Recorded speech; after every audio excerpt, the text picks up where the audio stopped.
I'm gonna call this one Ahhh Archie because it's the Scary Archie series. Ooh. Full disclosure, I've never read any other Archie series. I've never read the normal one. I know there's a lot of weird crossovers like Archie and Predator. I've seen them a lot at the grocery store, especially when I was a kid. Like they used to be next to the Disney comic book section, but just I was never interested in it. And then one day I found this. And the cover alone caught my interest. It's Betty in lingerie and there's zombies at the door, so naturally picked it up. Love it. It is a little more mature, I'll say that. There's nothing like too sexy going on, but there's a lot of adult themes. Like there's lesbians, there's incest, witchcraft. The witchcraft isn't a huge thing, but it is what gets the story started. So Sabrina does make a small appearance.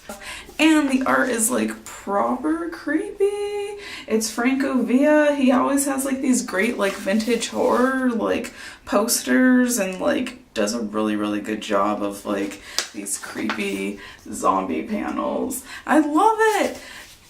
The issues are kind of hard to find. There are enough issues for 2 volumes. There's only 1 volume out right now, and really if you're looking for this series, the best way to find it is through Archie Online.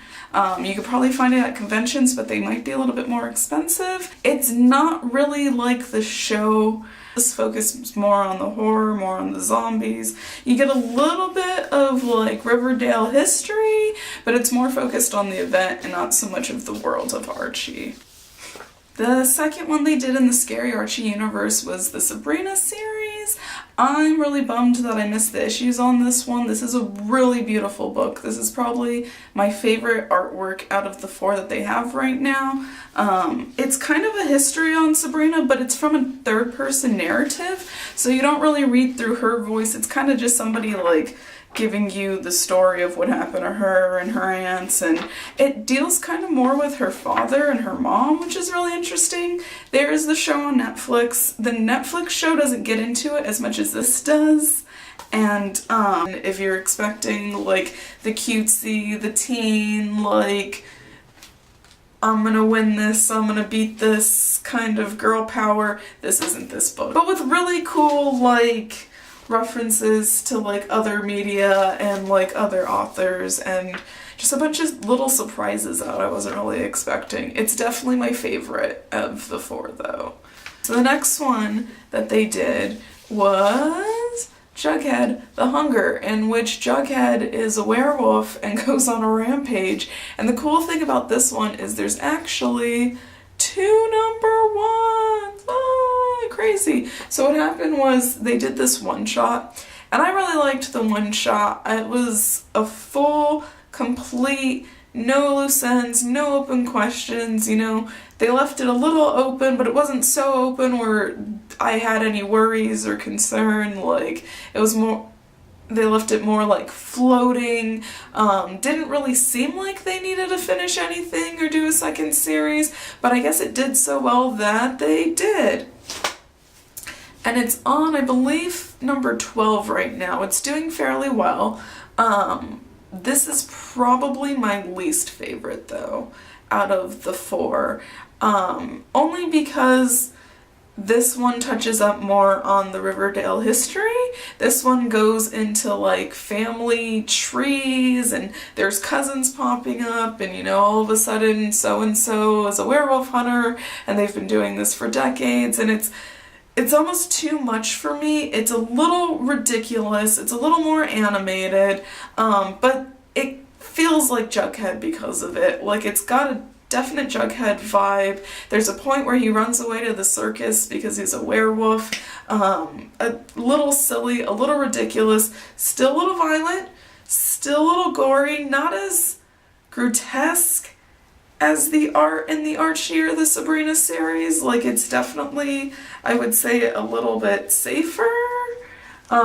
Still really cool art though, still has a horror feel to it, still, you know, a little gory. it's just not as scary as the other two. But because of that, it's a little more adventurous, it's a little more thrill-seeking, and like I said, feels a little bit more like Jug Head because of it. The werewolf thing is cool. I just really didn't care enough about all the backstory. Like, I wanted to focus more on the werewolfness and the horror aspect of it and less on the Riverdale and power plays and stuff like that. I'm a little behind. I've seen a Frankenstein monster recently in the series. I really don't know how I feel about that. I'm sure it's good. I'll keep you updated. But for now, Jug Head is probably the last in the list of which ones are the better ones of these. And last but not least in the Archie universe is Vamperonica.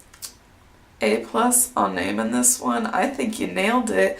Also, this one probably has the better colors out of the four. I really like the art. It's difficult. I would say this one and the art for the Sabrina one are a close tie. It's fairly creepy. The pacing, like I said, is a little slow. Sometimes there's like no words. There's 3 or 4 pages with no words. And so I feel like a full volume, you might feel like you get your full experience, especially for the price of these. But look at that art. Look at those transition. Look at that color. A lot of purples, a lot of reds, a lot of blood. You don't get too much history in this one. It is more focused around an event and focused from Veronica's viewpoint. Not a whole lot of like Archie drama in this one. It is her just trying to like get out of a situation, and feels more like a modern horror story, and the art's a little more modern, as to where Sabrina felt like it was a book from the 70s. Archie's, I would say, feels like an old, like, 60s horror movie, a lot of orange, a lot of purples. So that's it. There's only 4 right now. They haven't really announced any other coming out. I feel like Jug Head the Hunger might wrap up soon. I'm hoping Vamperonica gets at least 2 volumes, and I'm hoping that these books become popular enough that we can get a second volume for Archie and a second volume for Sabrina, because the only way to finish those is through individual issues. And again, finding those are really difficult and can be really expensive. I haven't watched the shows.